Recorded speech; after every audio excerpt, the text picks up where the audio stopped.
and they show, or they are an example of less than required attention to matters of procurement and finances generally. It means that there's something that SAPs are not doing and doing properly in terms of accounting for the finances of the department. There's no other explanation, because irregular expenditure doesn't come from anywhere. It comes from your hands, the way you handle money and the way you follow compliances. If you don't comply with prescripts of the PFMA, then that's a problem. Thank you, Minister. I think for clarity's sake, the question I'm getting at is there an increase, that you pick up an increase in procurement-related corruption or alleged corruption in SAPs?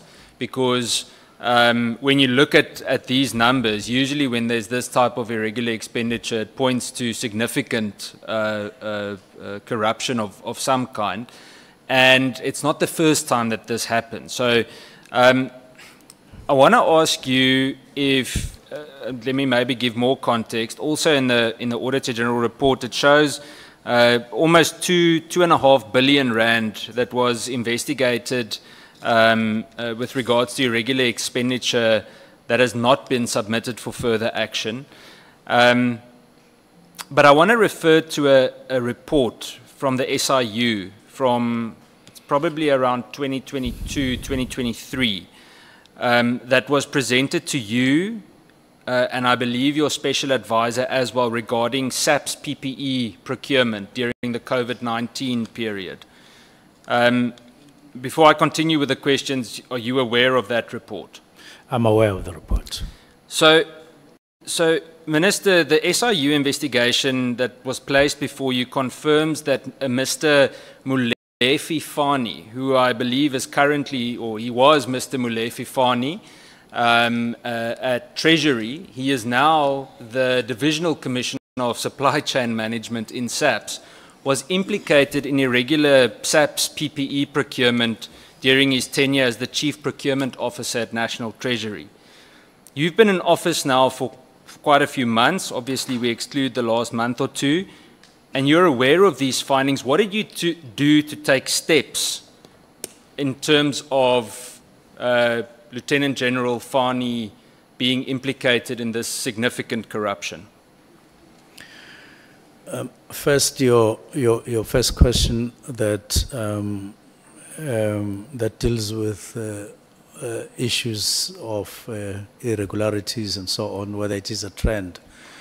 This tender alone and the irregularities that accompanied it as it was awarded are quite a worrying factor, looking at the figure, 360 million. It's not a small thing, and whoever would have approved it would have applied their mind and would have crossed all the T's and put all the dots on the I's and so on. Seemingly, it was not done. Now, I'm aware of the SIU report.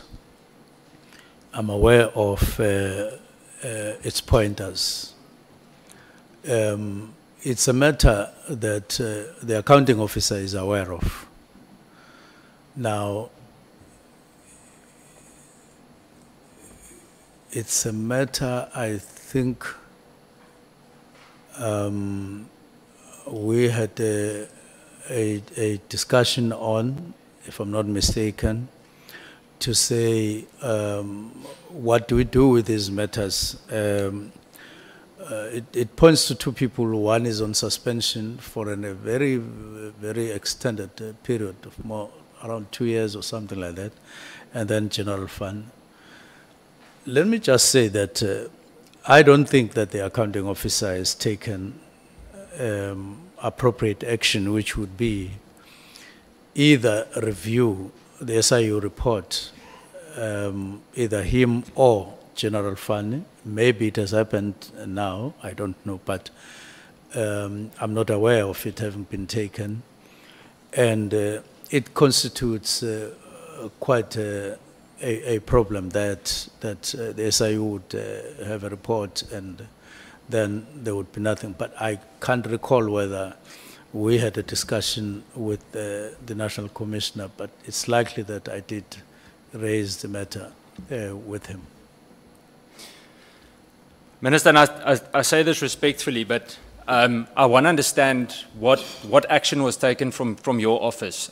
You must understand from my point of view, firstly, we're running up to the BRRR process now in Parliament. We've got annual reports coming up. How do we grant any form of budget review or support any kind of budget review when we know that character is being implicated? I mean, the amount of money that we're speaking of with this specific case, I think it's close to 560 million rand. So it's not a small amount of money, it's significant. And, well, it should be seen as significant if it's a smaller amount as well. But the point is, the perception that is created with inaction is someone is either being protected or someone is actively not doing what they're meant to do to pursue this. So are you parking it in front of the door of the National Commissioner? If so, did you follow up with the National Commissioner? Because he's the accounting officer on this. Enlighten us, please. It's just that I can't specifically remember whether we had a meeting and discussed the matter, but most probably we would have had the meeting where the matters would have been raised, and he would have the matter would have been left to him as accounting officer. But I haven't been nagging him on the matter, and it probably remains an unresolved matter. But he may have handled the matter himself, engaged SIU, and maybe they settled the matter in one way or the other. So I can't say for sure. Thank you, Minister. I think what we'll have to do from our side is invite them. We can do that on a police committee side, specifically to look into procurement. I want to move to annual performance plan related matters. So you're confirming to me that the divisional commissioner responsible for SAP's procurement remains in office. From what you know, that's from what I know as well. General Fani is still in office. Despite, under him being under SIU scrutiny, and that no interim safeguards were put in place to protect the procurement system that you know of. But when we were doing the structure, the organization structure, reviewing it, we changed that and said matters of supply chain should happen under the CFO, because before it was separate. And when it comes to accounting, I thought that looseness, if I could use that word, would have contributed to some of these problems that you're talking about. So we migrated it. And I hope that in the structure that has been signed, I forgot to look at that particular one. We said it must be under CFO, because she deals with matters of finances already, and she should have an eye, even if it's a sub-unit, on what is happening there for control purposes. That is what we did. Thank you, Minister. Minister, I think from my side, and that's why the reason why I use this as an example is that the whole Medicare Cat Matlala issue, in my opinion, wouldn't have easily arisen had this type of thing been handled with urgency. I mean, you can imagine, 500 million rand. I got a message now, the members doing training at Rudapla Training Academy don't have enough food for the members doing training at the academy with the K9 members. Now, something as simple as that, making sure that money is managed properly, even in terms of the smaller amounts, could have stopped this from happening. And I constantly try to think what could have been done to prevent us from having to zoom in on this. Given the repeat findings over 5 consecutive years by the Auditor General, do you feel that consequence management mechanisms in SAPS are effective? I don't think so, because I'm not aware of such steps or demonstration of such steps. But I know that there is a commitment or determination to improve. That's why one of the days we held an efficiency and effectiveness meeting to say CFO safeguard and accounting officer safeguard the finances, because we can only optimize on what we have and then be able to do more. So I'm hoping that there's since been tighter management of finances in the department than what has been happening. So, Minister, now it comes to, and you can tell me if it's a mistake on your end or not, but in terms of the strategic plan and annual performance plan of SAPS, you signed on it, and there was specific mention of the professionalization of SAPS as one, and the eradication of corruption in SAPS. So, as two, let's call them flagship priorities for or during your tenure, how do you reconcile those commitments with the failure from your office against a senior SAPS official like Lieutenant General Fani, to a certain extent Lieutenant General Vuma, who's been on suspension for a very, very long time? How do you reconcile those written commitments with these procurement irregularities shown in the SIU investigation? I want to understand if your anti-corruption agenda is real, and if it is, why is it so slow? Now, we were meant, as we started right to the end of the year and beginning of the year, to really focus, even though at the risk of operational vis-a-vis whatever ministerial powers. But it's something that you can't help in the light of those questions which we come across in Parliament. That's why I'm talking about one coin and two sides. It becomes inevitable that you engage, and depending on the response, matters become urgent, actions become drastic. It's one case, but we were meant to focus our attention on management of finance. And I think capacity is there to improve drastically on this. It's not like it's not there. But somehow it requires closer supervision, much more serious supervision, including from the side of the ministry, as opposed to saying, well, accounting officer is there and you leave it like that, because when things go wrong, he is not the only one. Questions like these ones come up and we're in a corner. And therefore, we were meant to follow up on those points in our strategic plan, and particularly in our annual performance plan. Thank you, Minister. I've got one more question regarding this. I want to understand, if we're speaking about professionalizing the police, in my opinion, it starts with integrity, and specifically integrity in leadership appointments. That's the most critical. We can't expect things on ground level to change if we've got questionable characters leading, supposedly leading in office. I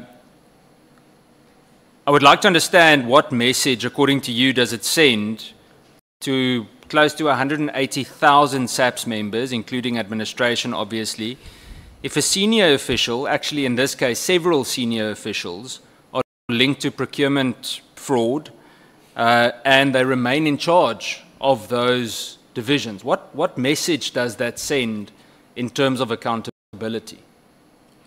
It does affect it lower, pointing to a lower direction rather than upwards.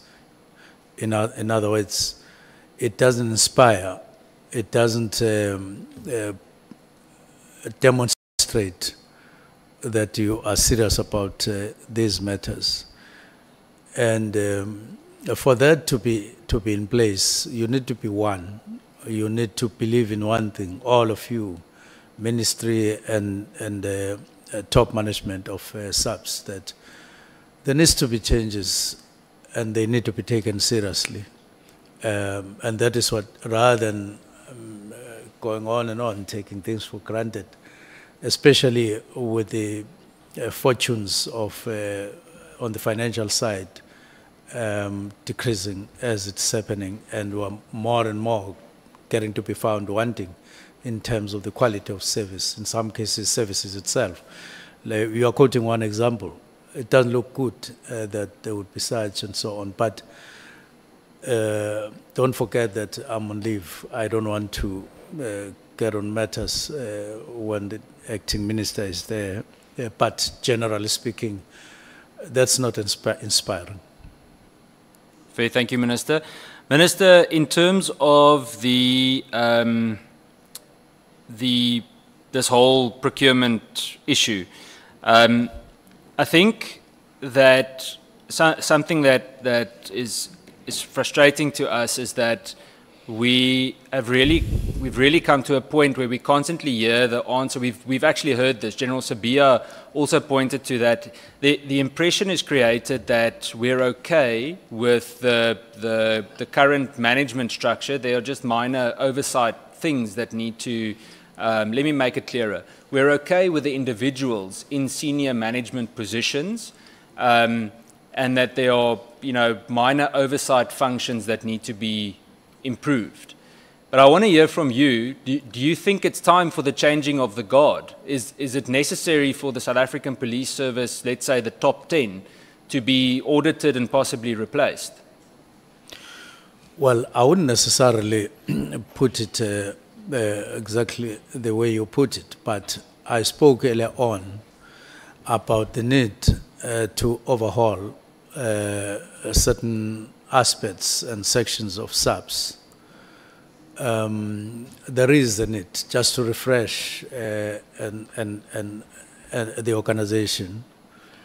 How you do it, it's a different matter, but that, because I think that sense of, a repetitive kind of stance on things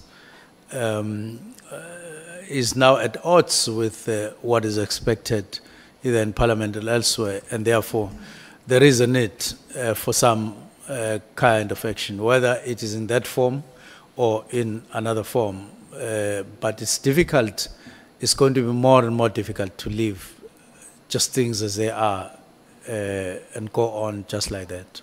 Minister, if you were back in office tomorrow, figuratively speaking, what would you do regarding this specific matter, this SIU matter? If you know all of these people are still in their positions, what would you do if you're back in office tomorrow? Well, it's to call for a report. Where are we with the SIU report? Because as I'm saying, I'm sitting here talking. There may have been things that have been done since I left, but that would be something to be found out, and then act on them. And I do note that it does require solidity of a certain level to get into those matters and correct them. Minister, I want to jump to Mr. Cedric Nkabindi, his appointment. We've touched on it a lot. There are one or two questions, I think, for the record that are important. Just in terms of the process, I want to understand, did you go through any kind of do you know if there was any kind of a security clearance process with regards to Mr. Nkabindi? Did he get security clearance? Was there any kind of vetting process in terms of clearance? That is a standard practice, and I take it, I'm risking here because I am not called for it to see it.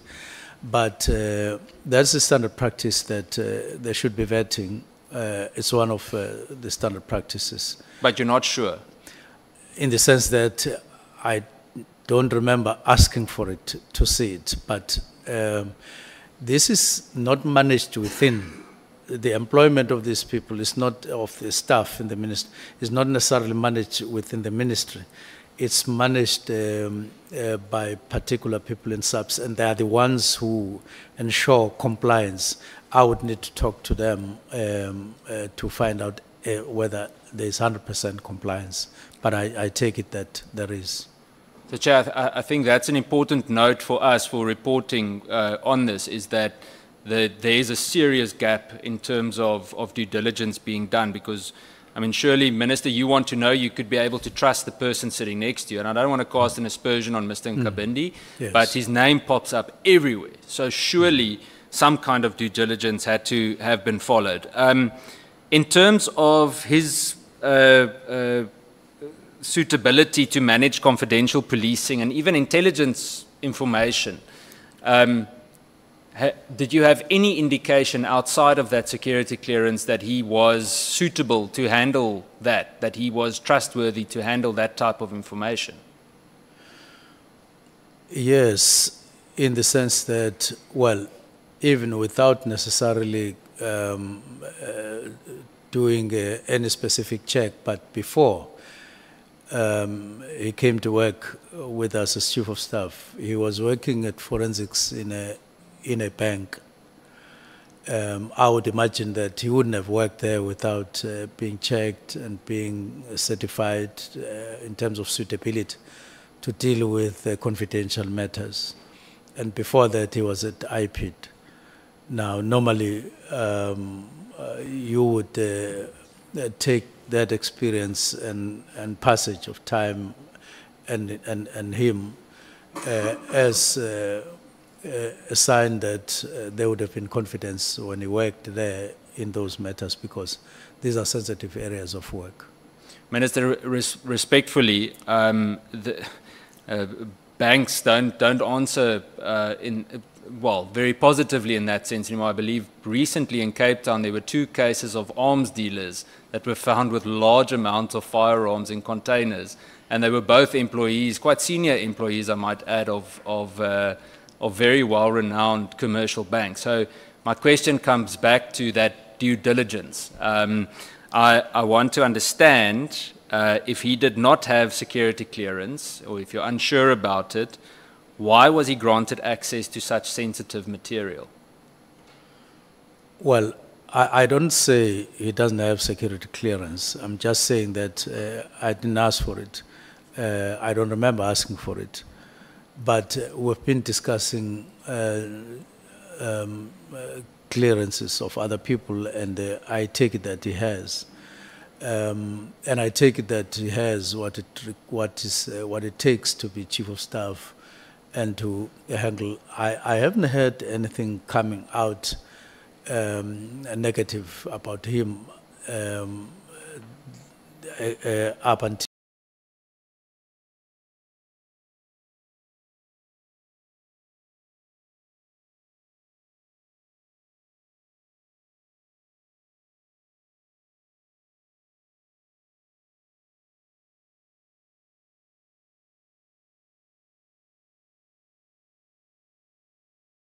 this kind of upheaval, where what you're talking about then similarly is coming here and there on him. But before that, there was nothing. Minister, yeah, the doubt, and it could be that SAPS or SSA slipped on it, and we'll be able to follow that up. But it can't be that a Chief of Staff comes into such a sensitive position and we don't know whether that person has the clearance that they meant to have. And again, it's similar to the procurement issue. We could have potentially prevented a lot of the leaks and things that took place.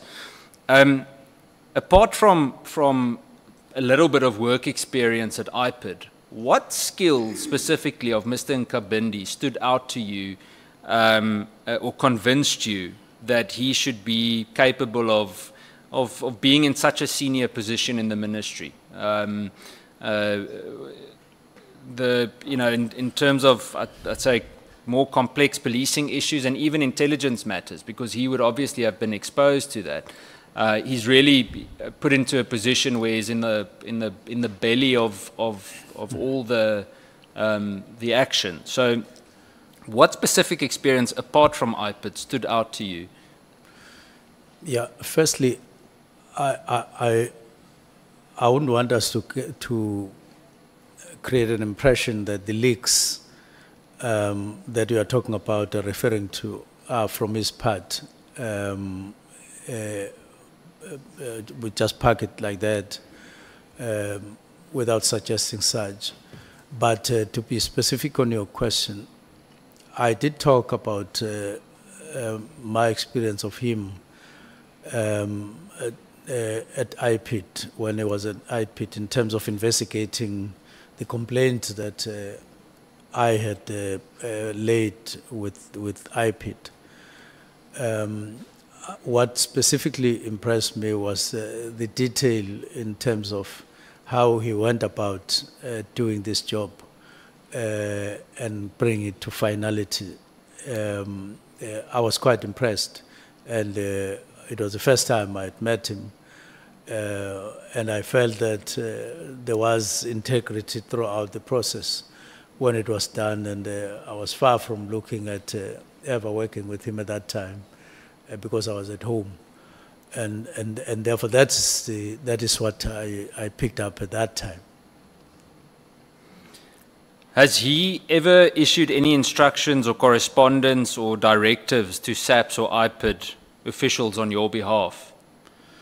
No, not that I know, but at one point we had I think a small discussion following a letter he had received from one of the members, and that he processed it to IDAC. I think it followed a little chart or something like that, but he sent it. But I can't recall any other instance where he signed in his name and sent a document out. And Minister, was he involved in any way in the drafting or the timing? I understand that you went and gave the closing of the PKTT thought at home and so on, but did he play any role in the drafting or the timing or communication of the letter to disband the PKTT? No, he just relayed things as I gave it to him. Have you received, sent to special advisor? Have you received? Now you can then send it to specific people as indicated. So Minister... So it didn't play any role in drafting. Okay. Do you still, I mean, at the moment, you're not actually sure if he has security clearance, right? In the sense that I didn't see it. I don't recall asking for it. Yeah, but you either know he has or he doesn't have. Yes. So do you still stand by your decision to appoint Mr. Nkabindi as the Chief of Staff to your office, given the concerns or the doubt in terms of his vetting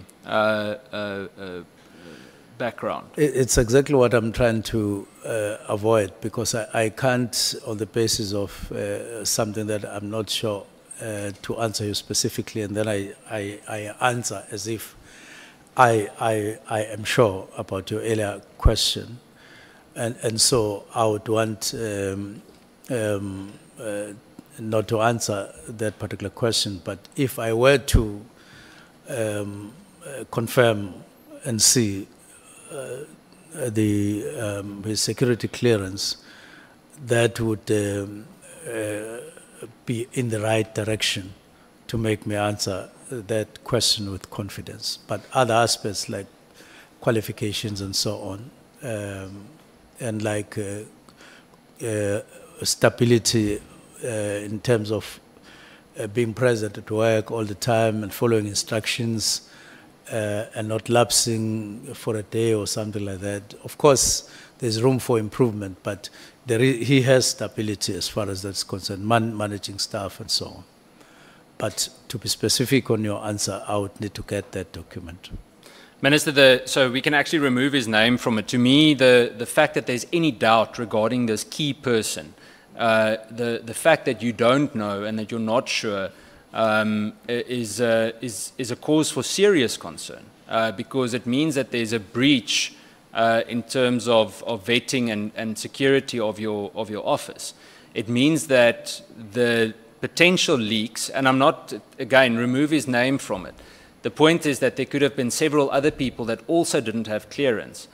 And I want to say to you that if it is so that he didn't have security clearance, then obviously there's a significant breach. But if it is so that he does have security clearance and all of these leaks still occurred, then I would be seriously worried about the clearance process as well. The point is just that a chief of staff, you must know, he's either cleared or he's not, because if you're not vetted in such a sensitive position, especially with this drama that we're facing at the moment. I take your point.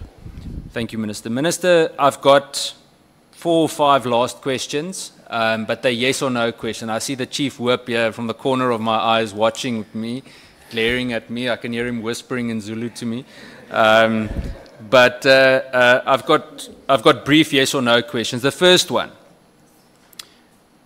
yes or no, your affidavit explicitly states that the President agreed to close the PKTT. Yes, it says so. Yes or no, you issued the immediate disbandment letter without an approved transition plan.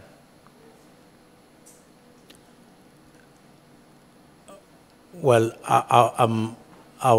you will excuse me, I can't use yes or no there, but I will say, yes, there was a directive, but it pointed at a preliminary report because I couldn't go to somebody and say, Fair. give me a transitional plan before I did that. Yes or no, Minister, you met or communicated with Brown Mogotsi or Kat Matlala in the 14 days surrounding the 31st of December? I definitely didn't communicate with Mogotsi on the 31st. I haven't seen that. Thank you, Minister. Yes or no, you will submit your devices, or you will be willing to submit your devices for independent forensic review? I would be more than willing to do so. And there's absolutely no reason why I shouldn't be willing to do so. Then the last 2, Minister, yes or no, you personally appointed Cedric Nkabindi without security clearance at the time? I can't say so because of what I said earlier on, that I may be making an error to answer you directly on that, because he may have, in terms of compliances that are required of him by the team that was handling his employment. I don't think they would have taken him without it, but I'm subject to confirmation or otherwise on this matter, because I don't do it myself, the employment part.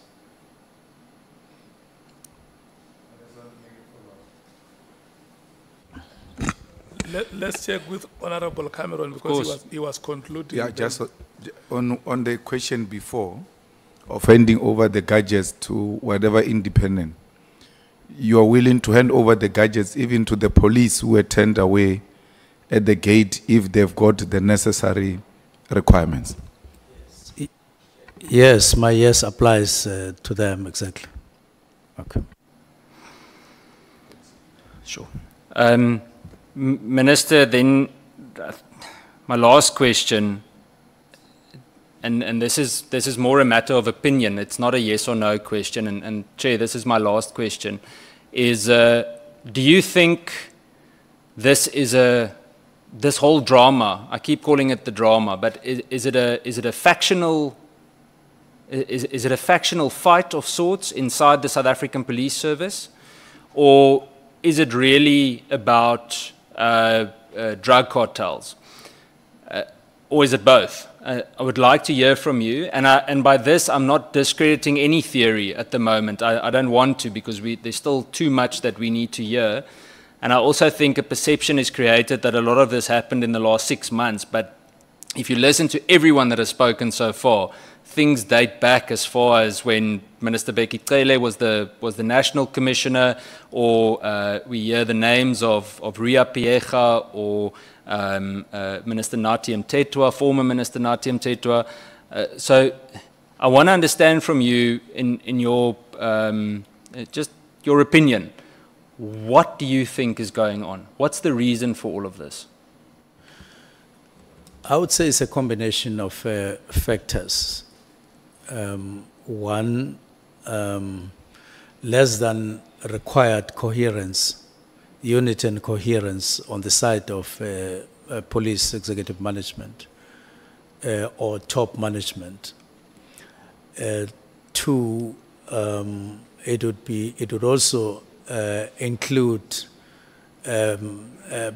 personal battles informed by one interest or the other over time, and then streamlining people into columns, as I would put it, in accordance with how they would have dealt with matters of differences and so on of one kind or the other. But more than that, what I would want to say in the ad hoc committee, to the ad hoc committee, is that it's an opportunity, this one, to correct, if I could use that word, what's wrong, to deal with it. It's an opportunity to face reality. And my reading or my assessment is that it can't be nice. It can't be nice. It's an upheaval period to which you have to apply your minds quickly and decide at the same time, but carefully, and so on, because it's an opportunity that otherwise wouldn't have just come walking to you. But you do need to seize the moment and seize the opportunity and correct the situation for the future. Thank you, Minister. That's it from me, Chair. Thank you. Thank you so much, Honorable Cameron, Honorable Malim. Chair, my apology. Before you give to SC, or before we break, an apology to the colleagues. You know, I forgot to ask the Minister if you know a guy called Jerry Boshoga. The mother sent me a message. He has been kidnapped from the 18th of November last year. And the allegation was such that Matlala had to do with it. And this case has been going on for some time. It's almost a year now. A person disappears, a high profile linked to Matlala, that Matlala is involved and all of that. And police seems to be helpless about the whole situation. I'm sorry if you don't know it, but it's a guy who has been kidnapped from 18 November 2024 until today. And the mother asked me to ask you, where is her son? If I could just check, is it not someone from the East Rand in Gauteng? Somewhere in Gauteng, there in Pretoria or something. I can't suddenly recall the name, but in terms of where. But the name isn't unfamiliar, and the incident, I wanted to link it with the East Rand, a case that I would say I at some point came across it. Now, then to say that from where I sit, there's been progress on most of the cases. And I wouldn't have expected that we have an outstanding matter like this one for so long. And I know that in some cases, really, they've done a sterling job, these teams that deal with these matters, often risking their lives and so on. So they generally have been performing well, and so this one would be an exception. I would make an effort as a report back on your side that I would inquire with the minister to check for us, and I would revert to you. But I would need your number to revert. Thank you. Thank you so much, Honorable Malema. I think this is it's a very, very serious matter. It's a matter of national concern, and we must take collective responsibility, all of us, that the police commissioner was here. And it escaped us. What we should do, SC, let's write back to the police commissioner and request an explanation or a progress report. Even if it's just one paragraph or one page, I don't think it will be wrong for us to make that follow-up. These are some of the things that South Africans want to hear us doing, demonstrating that we can act on their behalf. Thank you very much, Honorable Member, for that decisive intervention. Honorable Skosan. Thank you, Chair. Just before the SC, the minister in that recording which was played here, it said it is a common cause that General Khan, who has previously been accused in drug operations, if you can clarify, because it was played here, being accused in a... Let me check with you, because I thought you are asking a clarity-seeking question based on the matters that Honorable Cameron was raising. Because if you do this, it means I must now open to all members to come back with any matter that... Let me make things easy for you, Chair. We will ask the next one. Okay. Yeah, because the person who was quoted here is still coming as well beside the minister. Because that recording, which we didn't get that thread, there was an issue as well in that. So I wanted clarity, but if you say that you will open up, it's okay. Yeah, thank you so much. Minister, Honorable Minister, before I give to the SC, just to pass the following. General Mkhwanazi, when he appeared before us, he stated here that he could not conclude that you were a corrupt person. And secondly, that the Edward Senzo uMchunu that he knew would not have signed the letter to disband the PKTT or the NPKTT, the Edward Senzo uMchunu that he knew. So when a statement like this one is put to you, is it your understanding that General Mkhwanazi had a high regard for you? Number one, he says that, look, where I am, I can conclude that Minister Mchunu is a corrupt person. Number two, the personality that I know, sitting here, I'm still not convinced that he could sign or put his signature on a document like this one. Do you understand him to be a person who had a high regard for you?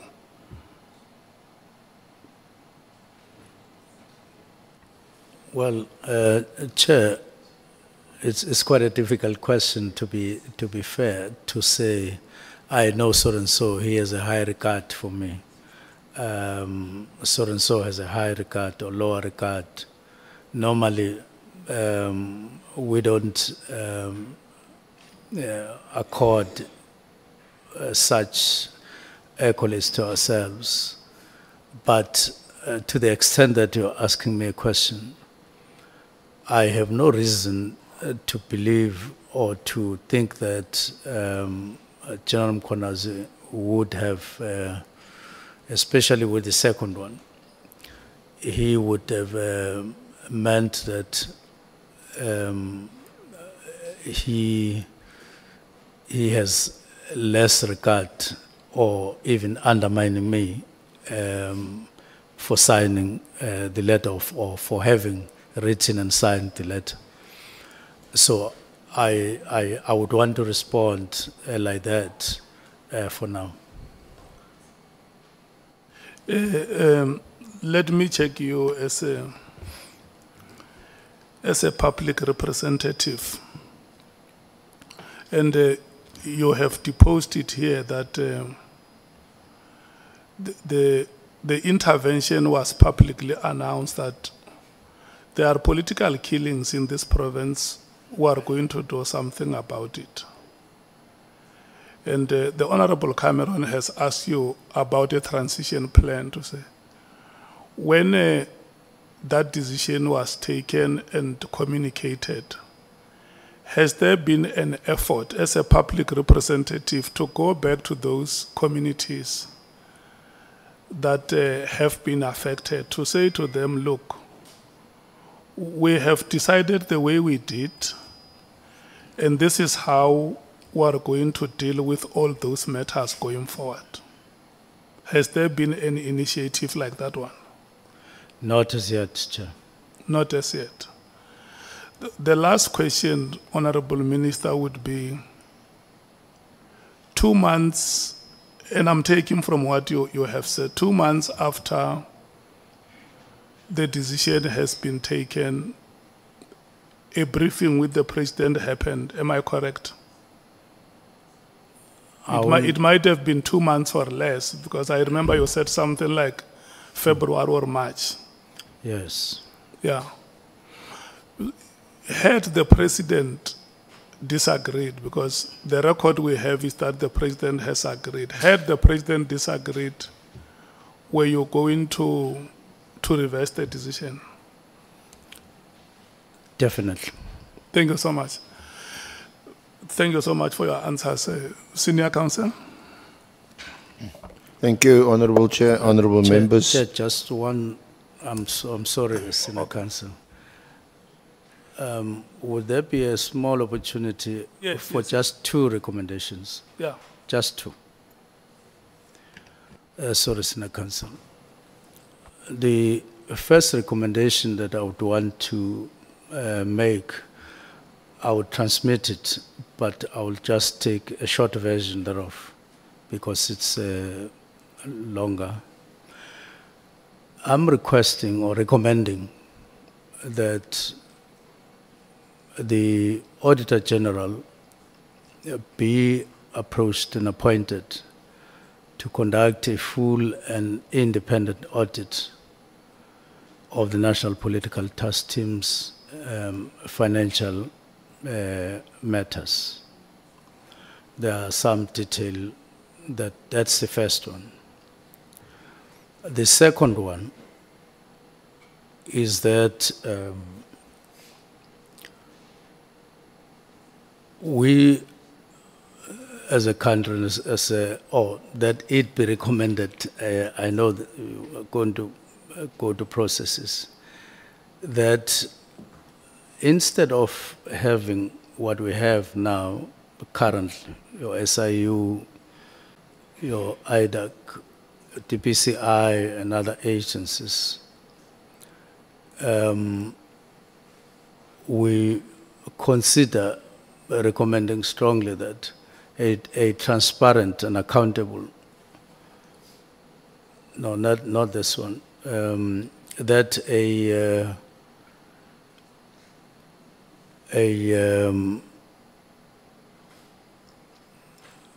single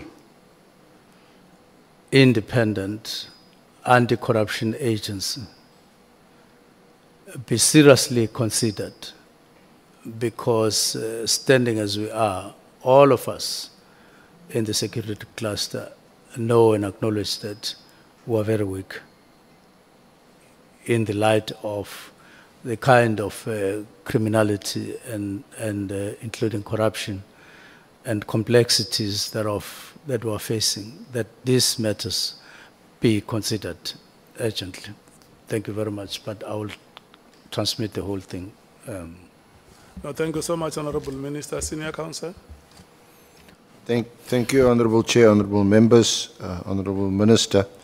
The first two questions, and again, I'd also request that you answer a yes or no, or give a short response so that I can get through my questions. The first two both relate to what happened on the 5th of March when you appeared before the Portfolio Committee. At that, I can read back to you what you said, but would you agree that at that meeting, that appearance before the Portfolio Committee, you did not mention to the committee that PKTT was an unlawful or illegal structure? Yes, I didn't mention that. You didn't mention it, notwithstanding the fact that there was a presentation which was on the agenda. The presentation was made by Brigadier General Kumalo in response to your directive, and he then mentioned that he spoke about how the unit or the task team would be phased out. Yes, that was the content of the presentation on the 5th, yes. The phasing out. Related to that, you're not aware that the Auditor General, whom you've now requested to conduct an audit into the PKTT, as ironically, there's no report from the Auditor General that you're aware of that accuses or finds that the police have incurred unlawful expenditure because they've been funding or budgeting for an illegal unit or structure? The report is just on standard criteria, or like pointing at irregularities. It doesn't point to a particular area of subs, yeah. Just irregularities and other findings.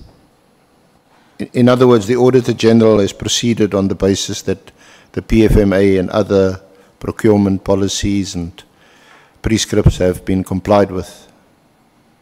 Well, I wouldn't know what the findings assumed or not assumed. Yeah, I think that question is too broad and perhaps unfair, but particularly in relation to the PKTT, there weren't any adverse findings. Well, Senior Counsel, nor was there any finding in any other particular area like procurement, like this. I don't think the report would have been specific in a particular area. Okay. Now, we heard from you that one of the reasons that informed your decision of the 31st of December, that's the directive of 31 December 2024, was inter alia hearing complaints from Professor Mary Dahas, and also from Ms. Mashali. But also from... Yes, I said amongst others. They were. You also received other WhatsApps, and so some have disappeared. But you mentioned, I'm asking specifically about Ms. Mashali, and you said that you, because she's a serial complainant, isn't it, in the police, very well known, you referred her complaints to the Inspector General for Intelligence. No, I said I just wanted to know who Patricia Mashali is, not the complaints, but just her. I asked this. Well, did you get the response from the Inspector General? He did respond. What was his response? His response was that, yes, Patricia Mashale, on some cases, reliable, but in some cases she takes things that are factual and sometimes changes them and so on. So he gave a picture of somebody. I concluded that when you receive something, read it, but how you process it, you need to think carefully. Following his response, did you conclude that there was substance in some or all of her complaints? In some, I would take that, but not all. Now, this is how you responded to the committee.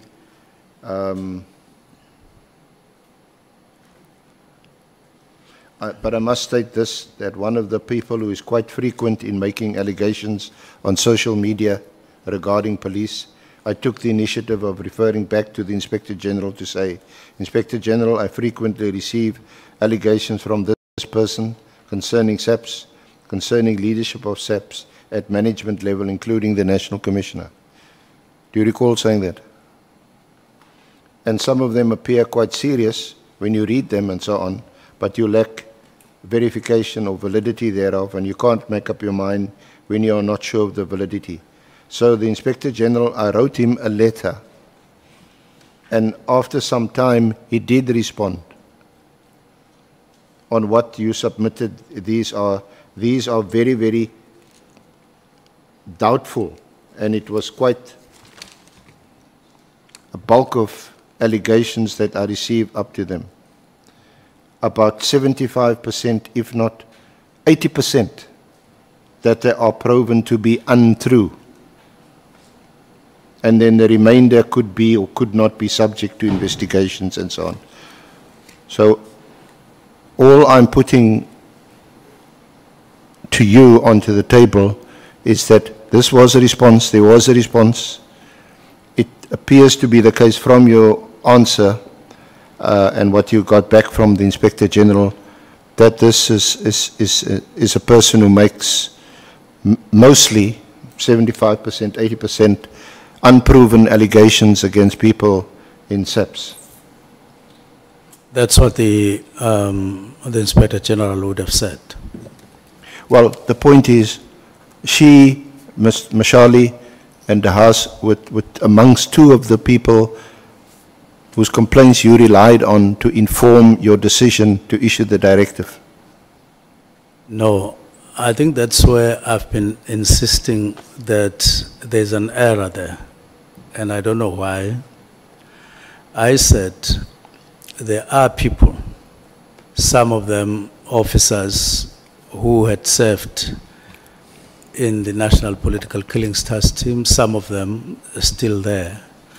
You would recall, Senior Counsel, that we even held a meeting to say, I wanted and I prayed that those people, means be made for them to appear so that they can speak for themselves.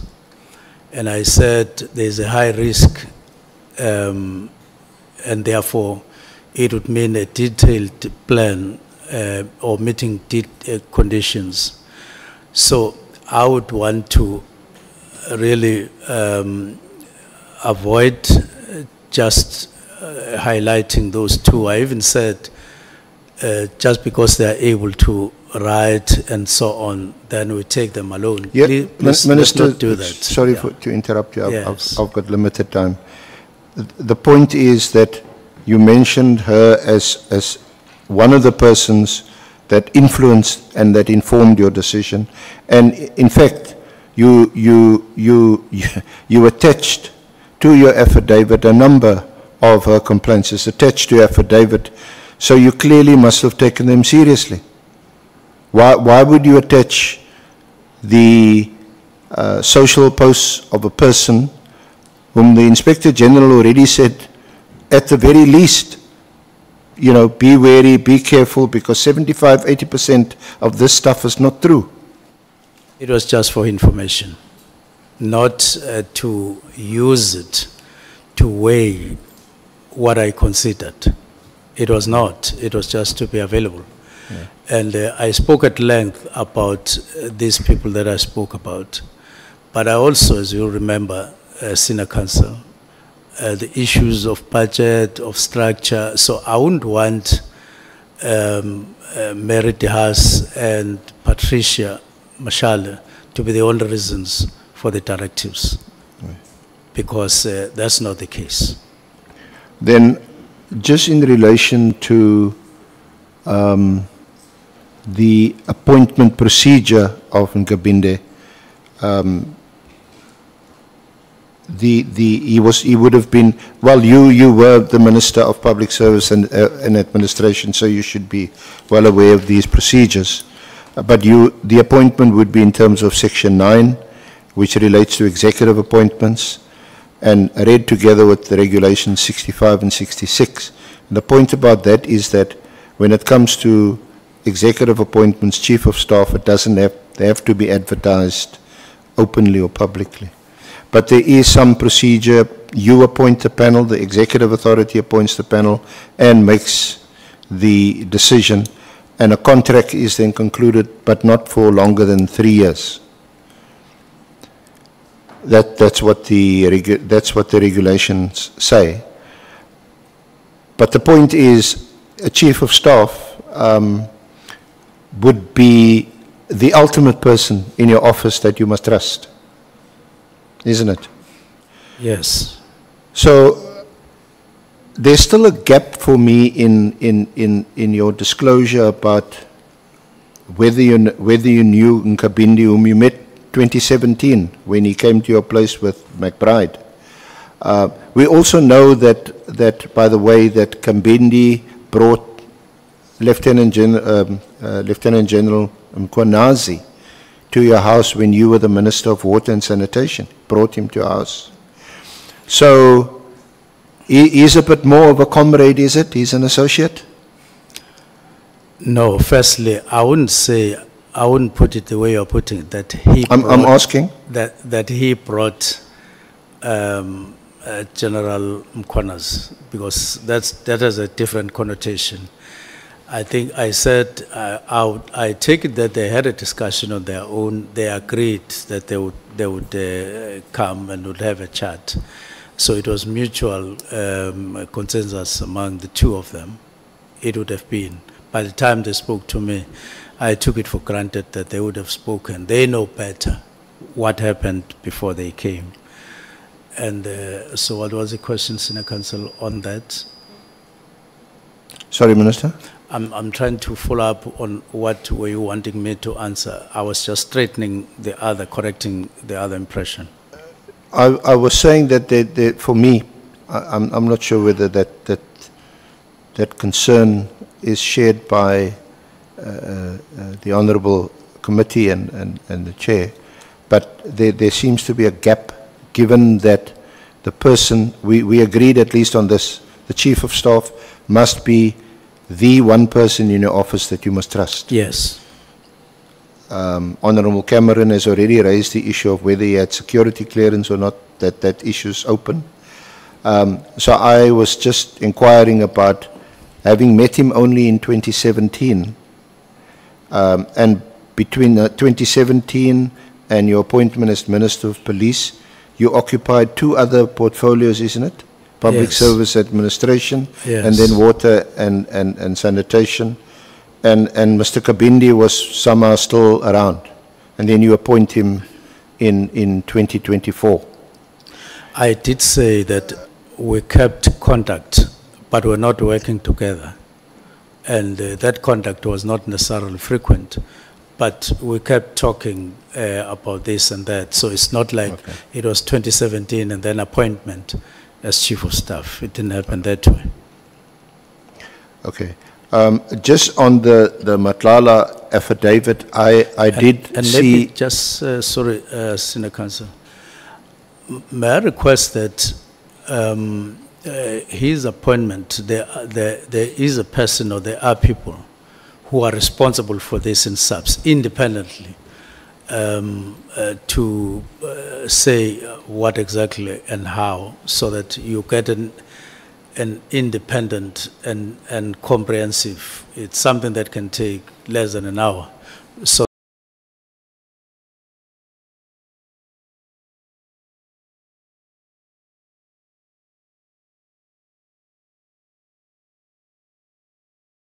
that you come, you are on top of how he was appointed. Yeah, you have offered us the personnel file, whatever file, for us to have a look at the appointments and the procedures, whether they were complied with or not. So if any questions, we'll place it before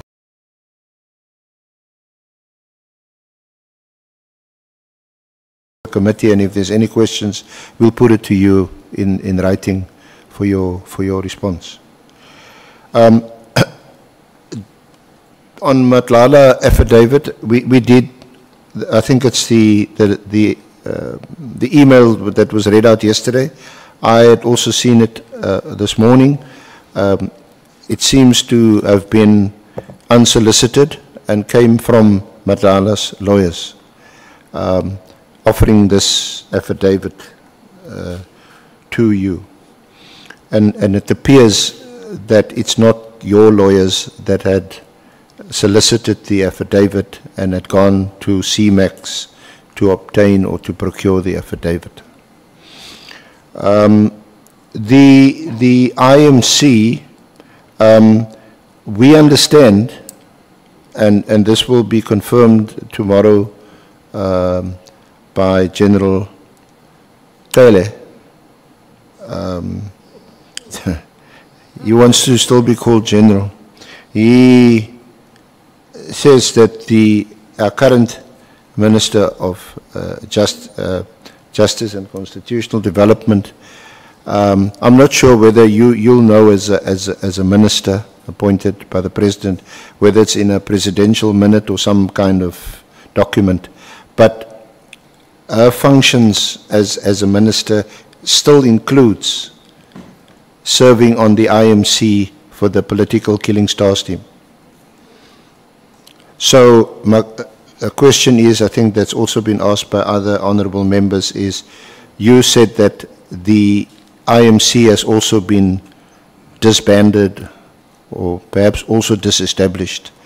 And we inquiring about where did that come from? Was that a presidential instruction or what was it? Because a current minister is still on her list of things to do is to be a member of the IMC. Well, I'm not aware of that. I'm not aware of that. Okay. Yeah.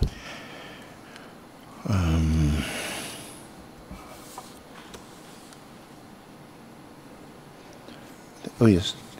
Perhaps lastly, do you know a person by the name of Suleiman Karim? Suleiman Karim. Suleiman Karim, yeah. Karim is C-A-R-R-I-M. It could be a person I may have met once or something like that. Okay.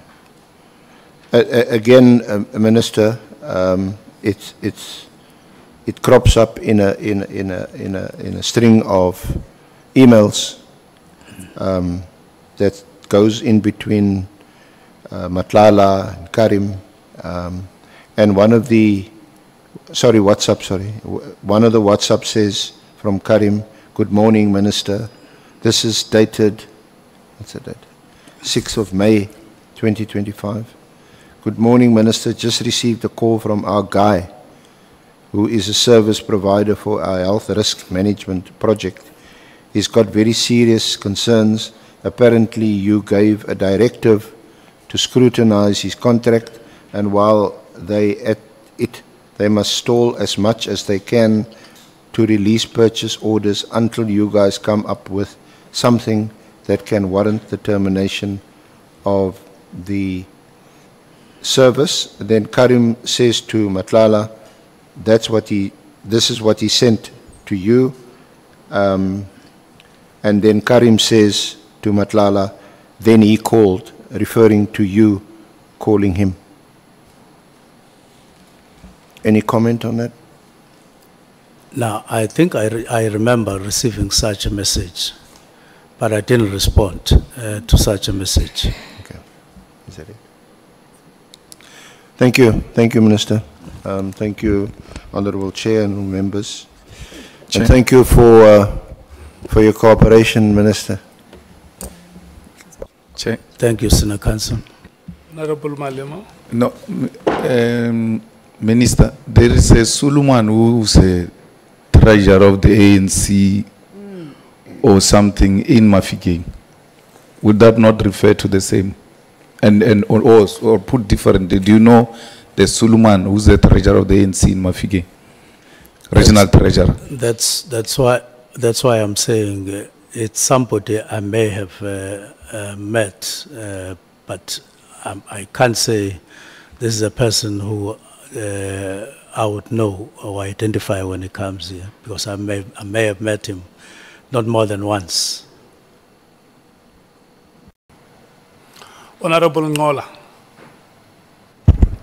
Thanks, Chair. No, the text read by the SC also suggests that there was a call made by the minister after the text.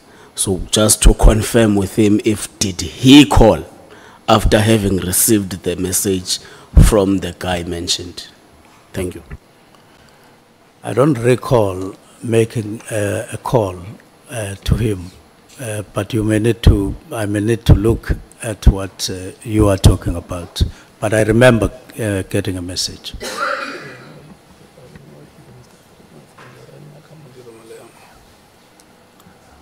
Are you satisfied? I'm fine, Chair. Thank you.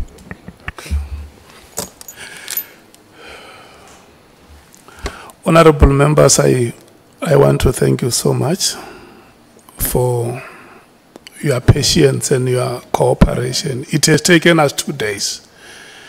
You can imagine the honorable member who started questioning yesterday having to sit out for the rest of the day and the second day. I want to thank you so much for that.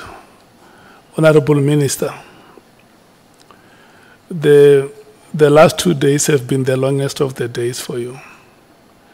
And we want to thank you. We have arrived at the point, at the end of our proceedings, and we want to thank you for having stayed the course. It might not have been easy at some time, but you'll find ways to respond to the questions. And thank you for your resilience. SC and your team, the staff of Parliament, the members of the media, we are meeting again here tomorrow at 10 o'clock. The SC had requested that he may need about 4 to 5 hours to lead evidence.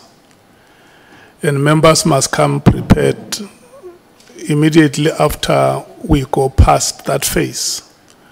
We are going to take questions. I don't know the number of members we will be able to take tomorrow, but I just want to advise you to be ready, time permitting. We are going to start with questions. Honorable Skosana, Honorable Malema. Thank you, Chair. I'm not sure whether these air conditions works here. Chair, we are working under difficult. You know, see, this aircon is hot here, Chair. I'm not sure whether the other venue is ready. If it's ready, we can go back there, Chair. Thank you. The reason why I'm announcing this venue is because the other venue is not available. Or we change the dress code. Yeah, it's really hot. We may have to change the dress code. Just be honest. Honorable Malema. Honorable Kosana is having hot flashes. Chair, I was saying we hope as the proceedings proceed, we'll have an opportunity to also see junior counsels leading evidence. Thanks. Yeah. Yeah, no. It's an arrangement between the three of them. they will tell us when they are ready. It will be very good, especially, I think, SC, just to one day have... You remember we commended you for bringing 2 young South African females. Yes, this is the cause of justice that we champion. If we are conscious to the difficulties the women of this country have gone through. We have discussed it, and it's entirely up to them to take up the opportunity. I suspect we're not we'll rushing. See them in action next week. We're not rushing you, SC, and Advocate Zika. We're not rushing you, Advocate Mokhais. We just say at the time we're not saying immediately. We're saying at the time you feel you are ready. Just let us know that. It's the. I'm discussing them along the lines of the ministers immediately. Okay. Next week immediately. Thank you so much. We have come to the end of today's proceedings.